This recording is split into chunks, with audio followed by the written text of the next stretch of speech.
Now, this right here is huge. This is huge, ladies and gentlemen. Welcome back to the channel again.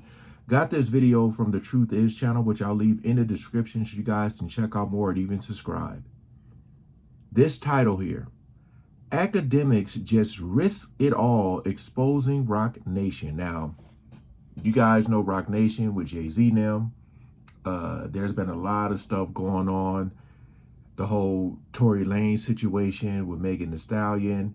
You know, Tory Lanez's father came out and said some stuff about them. I don't know all this to be true. I'm going to just say allegedly. But if you got someone like Akademiks risking it all to expose them, that is huge. Because, you know, his platform and how he be like going back and forth, switching up. And I just want to see what's going on with this.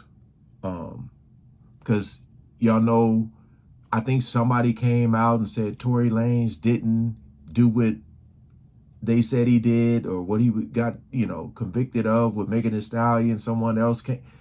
It's a lot. People are saying Megan Thee Stallion has gotten with Klay Thompson to make her image look better. We ain't gonna waste no more time. Let's jump right into it.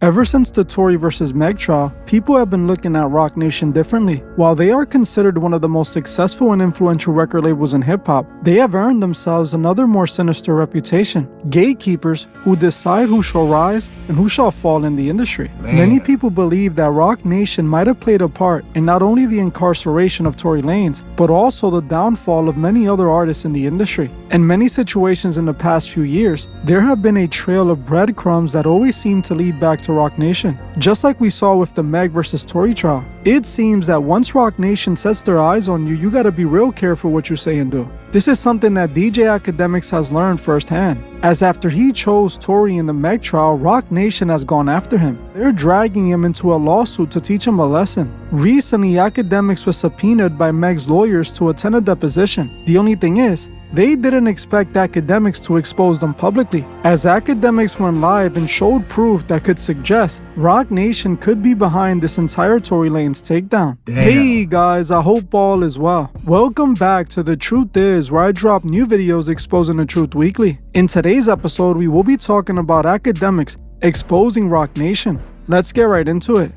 At this point, we all know just how Roc Nation gets down. They're one of the most connected music companies in the business. We all saw just how connected they were when the CEO of Roc Nation, Desiree Perez, was exposed by her own daughter for trying to allegedly get her own daughter's boyfriend arrested. Desiree Perez's daughter showed evidence that her own mother had connections with law enforcement, also connections with the healthcare field, and even with powerful judges. Desiree Perez... That's all you need to know. I don't even need to continue to press play. You see those connections right there? And you wonder why when like things happen, you be like, man, this person didn't get in trouble for that. Look at those connections, man. Golly. Was essentially caught using her wealth and connections to institutionalize her daughter and incarcerate her boyfriend. This is the technique that Roc Nation as a company seems to utilize to get rid of their problems. The same techniques many people believe they used against Tory Lanez. Love him or hate him, one person who has always called this out was no other than DJ Akademiks. I know that for many reasons, a lot of people don't like Akademiks. Yeah. I myself have been critical of Akademiks in the past, but I have to give credit where credit is due. Akademiks has always claimed that Tory was innocent and has inferred that Roc Nation was the one who set him up. Now, whether he says this because him and Tory are friends or because of some other reason, that's up to you to decide. Regardless, he has always called this out, and it now seems he's paying the price for it. It seems that Roc Nation set their sights on Akademiks back during the Tory and Meg trial. During the trial, Akademiks was covering all the breaking news and seemed to favor Tory with his coverage. At one point, he was even accused of leaking trial information and was even called out for it by Meg's lawyers and the judge. Another thing that Akademiks did was shine a spotlight on a smaller blogger named Milagros. Milagro was also covering the Tory Lanez and Meg trial as it was unfolding. She attended several trial days and reported back what she heard and gave her opinion on it. Akademiks for whatever reason, decided to not only start showing her Tory coverage on his streams, but eventually even collaborated on content with her. Akademiks not only invited her onto his stream so they could talk about the trial, but he also interviewed her for his off-the-record podcast. This put more eyes on Milagros, and people started going to her for updates on the trial. Eventually, the trial ended, and Tory was found guilty by the jury. Milagro was one of the main people speaking out, claiming that she felt Tory was set up. This eventually got her in trouble when Megan Thee Stallion announced she was going after the blogger for defaming her. In October 2024, Meg sued Milagro, claiming she not only defamed her, but did it for money, accusing her of being a Tory Lanez paid mouthpiece. Meg claimed that Milagros received money from Tory to slander her name. During the course of this lawsuit unfolding, Akademiks was eventually dragged into it when he was subpoenaed. And that's what I'm saying, like when people bring new evidence, new information, a lot of people get hit with defamation. And if they're protected, it's like they're going to win. What can you do about it? That's why a lot of people don't speak out. A lot of people don't say anything because a lot of times nothing happened. And then they're the ones who end up getting in trouble. That's why, I always try to say alleged, because I don't know if this stuff is to be true, and I try to react to people talking about these things. But I feel like if you go and Google things, a lot of the information could be there, or it could not be there, But some people are really close to these situations and have inside information. And it seems like that's what got Akademiks in trouble, is because he's so close to the situation. So, yeah. By Meg and Roc Nation's lawyers. Roc Nation's lawyers claim they wanted to question Akademiks because they believe he might have proof that Milagros was being paid by Tory to slander Meg. When Akademiks attended the deposition, he quickly noticed this wasn't only about Milagro being paid by Tory, but Roc Nation trying not only to punk him, but also get him to expose information about their rivals in the music industry, showing us exactly how Roc Nation is using the legal system and the courts to do their bidding. During the deposition, Roc Nation's lawyers questioned Akademiks about his dealings with other artists like Nicki Minaj and Drake. This is something Akademiks further witnessed when Meg's lawyers accidentally shared their screen with their private chats between the lawyers at the deposition. Akademiks showed Meg's lawyers not only talking down on him, but he also found proof of Desiree Perez's involvement. Akademiks show their chats where they not only have points about asking about OVO, but also he saw a message where one of the lawyers literally states, "Tell Des he couldn't even wait for the deposition to be over to talk about it." Obviously, they were referring to Desiree Perez, clearly reporting back to her about what was going down during this deposition. Like, I get what it was. You know what I mean? Like, this was a little psyop from Roc Nation. This is a Roc Nation play. I'm gonna be honest with you. This is my personal opinion, like most things are. So yesterday I did a whole deposition for, in the case of Milagro Cooper, which is Milagro Grams, that you guys know her or might know her as, versus Megan Pete, or Meg Thee Stallion, which some of you might know her as, or some people might call her Bigfoot. That's not me though. That's them barbs. Okay. Anyway, they're going through a civil case. They're accusing Milagro Cooper of defamation, and because, and this is my opinion, because Meg is signed to Roc Nation, I've told you, it's one of the scummiest places. Oh. Like, they have a lot of things and access to grind, in my opinion. Like, for example, they don't like Drake, they don't like this, they don't like that. And they're finding ways to try to get dirt on everybody. Like, in this particular defamation case, I haven't spoken on text messages with Milagro in probably over a year, maybe 2. We don't text. We met one time in person, we did a podcast. We've had a professional relationship, but it's barely been as I'm listening to him talk, he sounds so like chill and confident in his words, which could be scary for them. He doesn't seem like he's worried about repercussions or nothing like that. And that's normally with people who know the truth. That's how they talk. That's how they feel. That's how they present their case or whatever. And it seems like if they come at him with something else, he has like a counter. That's what happens when people are close to the situation. gonna have to pay attention to this brother now to see. You know, when they say Akademiks is not, he's not trying to unalive himself. That's what some of the comments are gonna be saying. Guaranteed. Communication, yet they were insistent on trying to drag me into this. Not necessarily, I believe, for that, but because of other, maybe cross-collateralized goals that they might have. Anyway, I think they knew twofold what was going to happen. Maybe they thought they could get some information from me or get me to say stuff that whatever fit their agenda. But I think they knew. You get Ak up in there. I got a big mouth. They ain't nothing secret with me. See? Okay?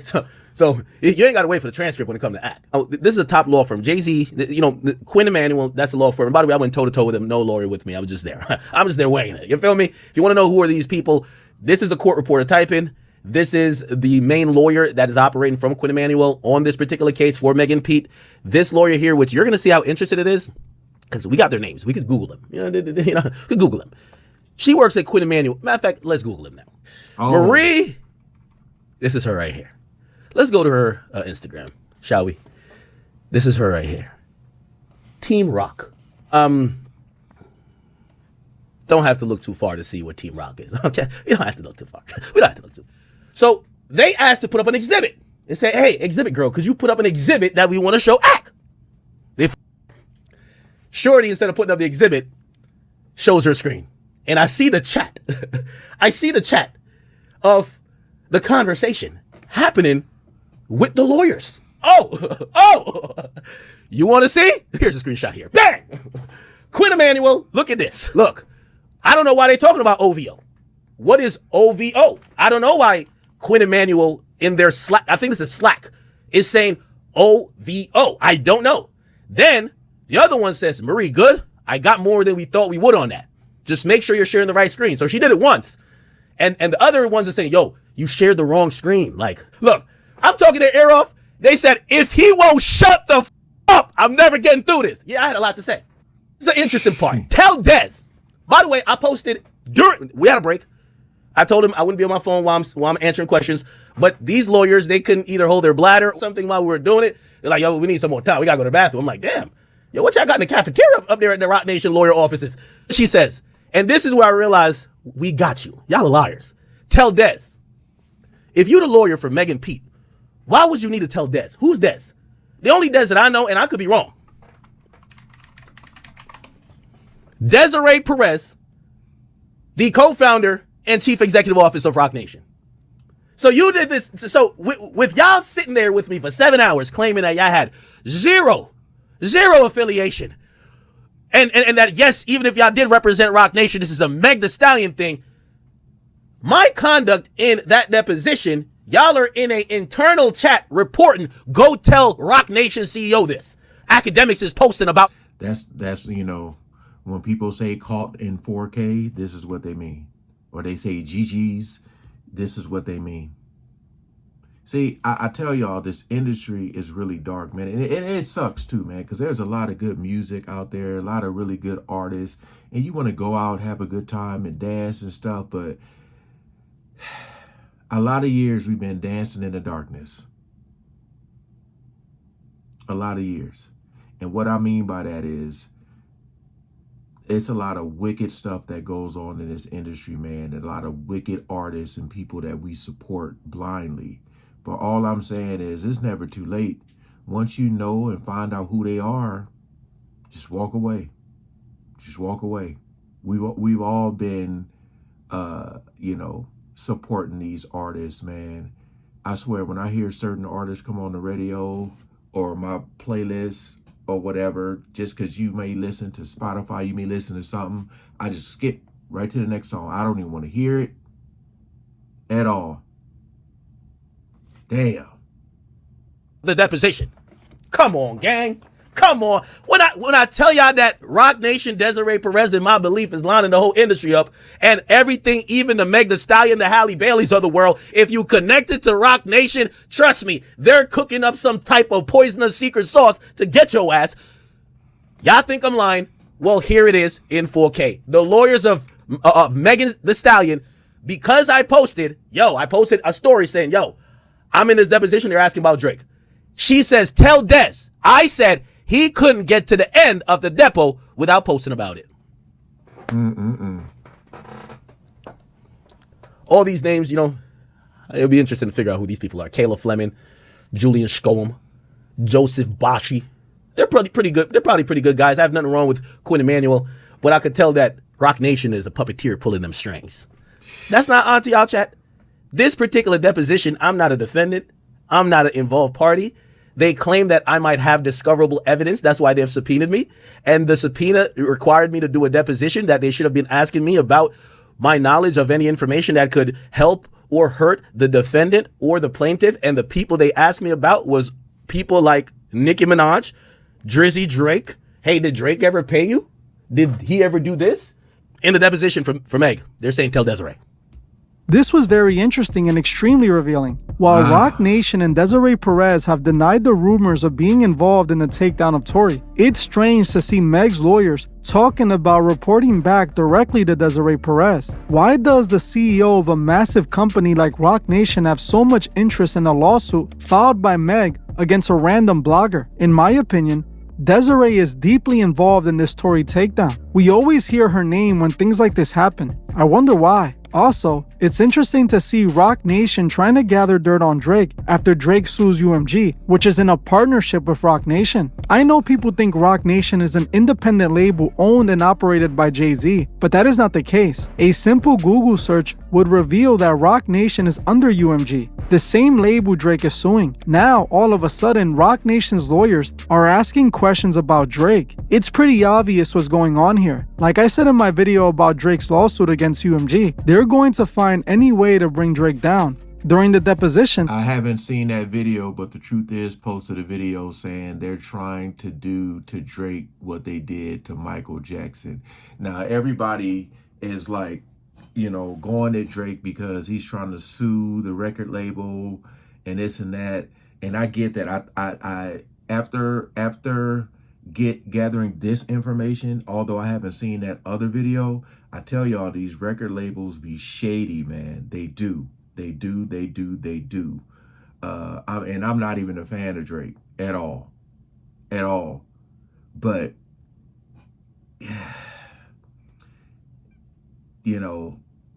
with the whole Roc Nation thing, and the rumors and all the allegations against Jay-Z, look, man, y'all can do with this information what y'all want. But they literally have put it on a platter for y'all. they eventually began talking about the Megan Thee Stallion trial, where we can see exactly what the lawyers were there for. They not only wanted to intimidate Akademiks and get information out of him they can use against their rivals, but also force him into a corner where he would be forced to backtrack on what he said about Megan in the past. They were almost trying to force him to say Tory was guilty. But surprisingly, Akademiks didn't back down and instead told Meg's lawyers to their face that he believed Meg's a bold-faced liar. You say that you and he believe that his incarceration was... Counsel, please get closer to the mic. Sorry, when you say that... let's try this again. When you say that you and him have had conversations about his incarceration not being that fair, you're referring to Mr. Lanes' incarceration? Oh, no, I didn't say we had conversations. I said our disposition. I think we have similar dispositions. I didn't say we talked about it. It's about it. I said, I along with him, believe he's incarcerated unfairly. I mean, I think we don't need to have a conversation about it. He has filed multiple appeals, and me personally, I have, in my personal opinion, I think his incarceration is BS. Yeah, and unfair. Yes. And by unfair, you mean unjust? Yes. And by unjust, would you say wrongfully convicted? Yes. What's your basis to believe that he was wrongfully convicted? The basis would be, I sat through and watched. I thought the burden of proof was on the prosecutor to prove beyond a reasonable doubt that Tory Lanez was not only in possession of a weapon, but shot Miss Pete. And I had a lot of doubt. There was a lot of doubt that I thought was more than reasonable. So under that premise, I don't see, or I couldn't stand behind a decision to put somebody in jail for 10 years when there's more than what I believe is reasonable doubt that he didn't commit these crimes. So, from there, I'm not gonna agree with any type of incarceration of him. You thought that there was sufficient evidence to sustain a conviction against him until after the trial concluded, or did you speak on it during the duration of the trial? Oh, definitely spoke on it during the duration. When people are watching me give an opinion or cover a trial, it's definitely rooted in how I see it mixed with, hey, listen, these are the facts. From the get-go, I definitely thought, hey, listen, this is a crock of BS. The get-go where the victim was supposedly, I felt like she was just lying. I felt like she was an habitual liar. I felt like she couldn't tell the truth to save her life.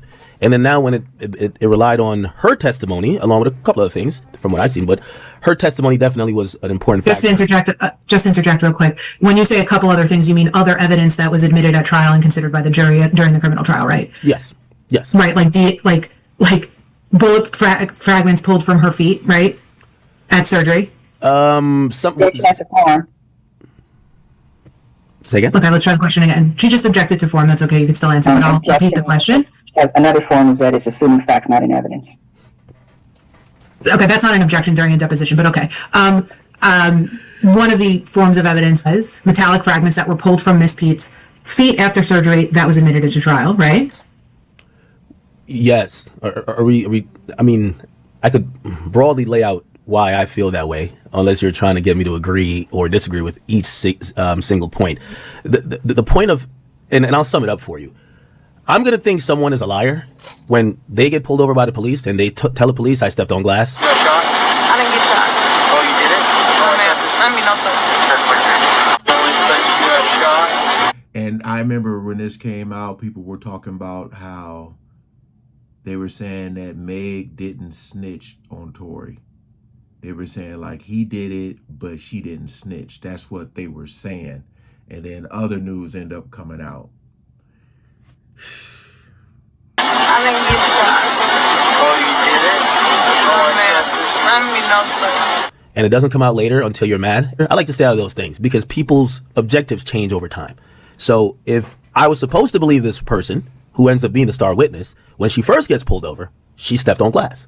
If I was supposed to believe her in trial, when she now hates this guy, and we all know, and again, I'm saying we all know, but I'm saying it from just a societal perspective.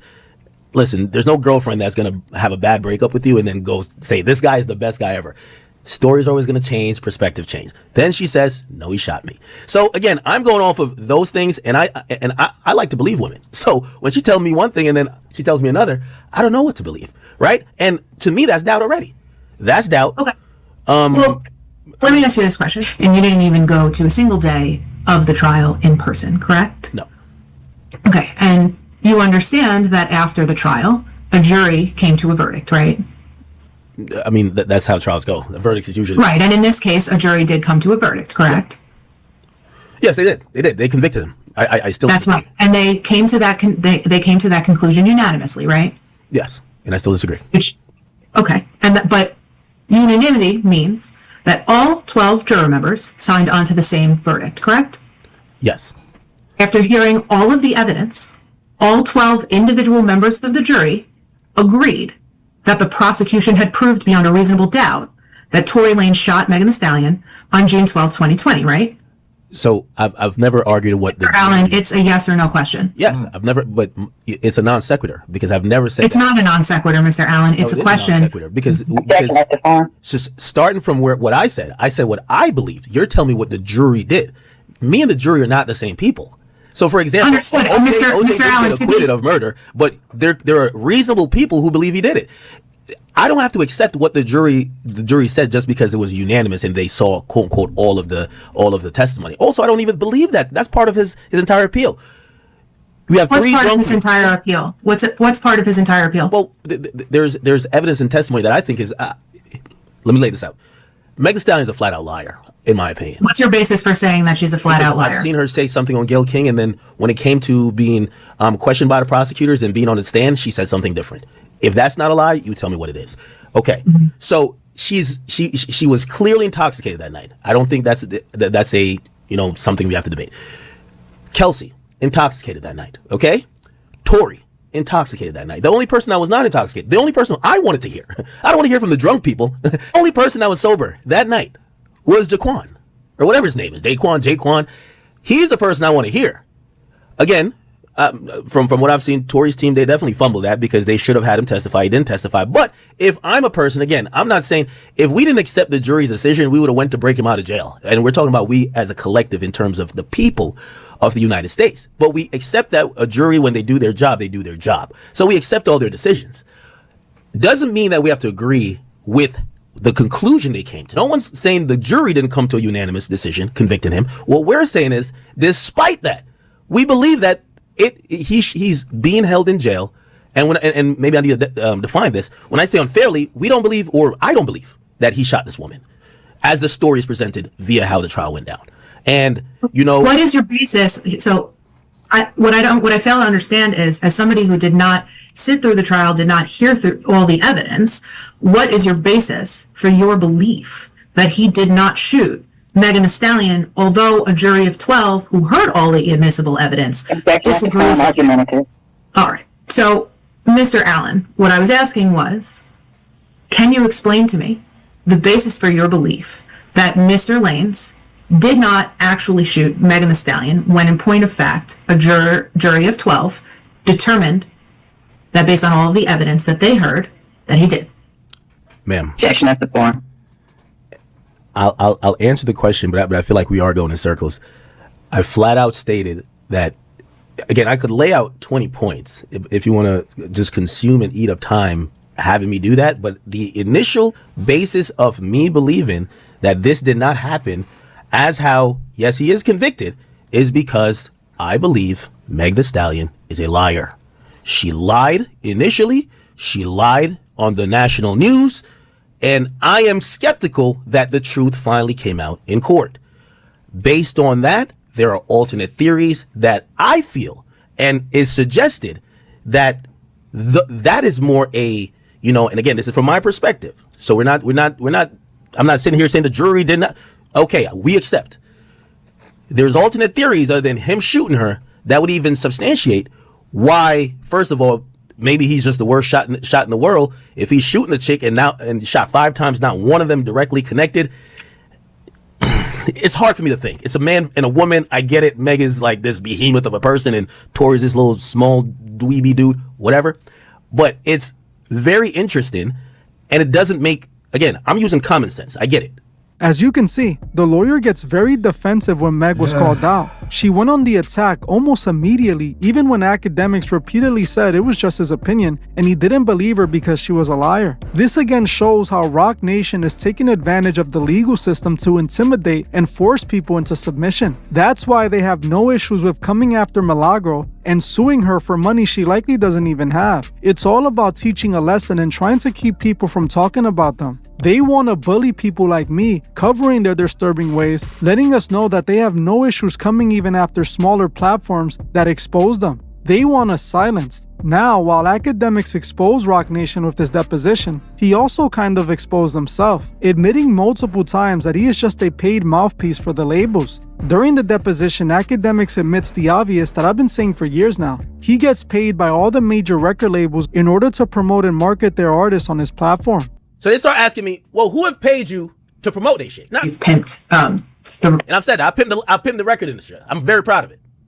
the music industry. Oh, yeah. Do you remember talking about that? Yeah, well, I don't remember it specifically, but if I said that, it was more of their labels, whether with their knowledge or not.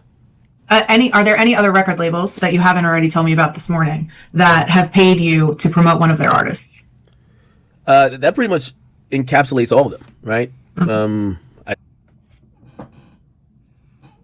There you have it. There you have it.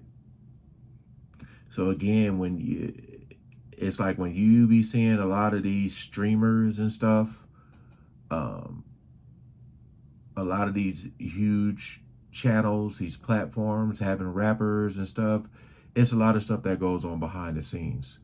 So this kind of plays into when I say, like, when I be trying to react to music and stuff be getting blocked, they'll block who they want to block and won't who they won't. But a lot of times y'all be like, how come your reaction is blocked and these other people's aren't? I don't know. I don't know what goes on behind the scenes. But like, I feel like certain people have, because I can react to a certain artist and my video could get blocked as it's processing. It's like certain people will be blocked automatically. I don't know. I don't know. But I have talked to certain people like Mr. Ballin, I've talked to Ren, you know, and Ren loves reactors. Harry Mack, they love reactors. But like other artists, I don't know, man. I don't know. This is like a double-edged sword right here. But the whole point of this video is him exposing Roc Nation. And like I said in the beginning, all the ties, all the connection that she had, it's like, what can you really do? You know? Like Tory was convicted, but then they say she has ties to like law enforcement and this and at the end of the day, we all can agree that something is definitely sketchy. Said UMG, Sony, Warner. Those are the three record labels that control 85% of all active. And by the way, I think everybody knows this, right? Like, there's no secret that's happening here where you're like, oh my god, I've worked with Interscope, I've worked with Republic, I've worked with everybody, like Def Jam. I work with Def Jam a lot. You feel me? Like I've worked with Atlantic. Like, brother, if you're breaking news thinking that or think I'm about to like be lying about, oh, I've never worked with labels. No, I love working with labels. They've been a part of my business for a good while. Now, I understand that he is running a business and it's how he makes money, but it does make him disingenuous and untrustworthy when he's taking money from labels to promote artists. Yeah. As if he's taking money to promote an artist, his coverage of music isn't authentic. It is influenced by monetary compensation. Realistically, some or all of his coverage could be theoretically paid for by the labels, making him a part of the very corrupt machine that operates in the music industry. Akademiks allowed his greed to get the best of him, because at the beginning, he was making a living of just making content about his opinion of hip-hop, but then he started selling his opinion to the labels with the most money. It destroyed his credibility, and in a way, it's a form of selling out. This is why Akademiks won't back Drake in this lawsuit against UMG. Akademiks knows if he takes Drake's side, he's done in the music industry, as UMG is the biggest label in hip-hop and likely has paid Akademiks millions of dollars. He doesn't want to get on their bad side and lose all that money. Honestly though, I am surprised he is willing to go against Roc Nation, as he's openly admitted to fearing them several times. Either way, I think it's good that Roc Nation is finally being exposed. They're obviously the new gatekeepers in hip-hop and are using their power for all the wrong reasons. I want to know what you guys think about this below. I want to thank you all for watching, and I'll see you guys in the next one. Yeah, man. Very, very interesting video. Because of what we know of Akademiks and how he has support, but then going up against Roc Nation. That's very, very, very, very sketchy right there. But I do understand this title saying risking it all, exposing them.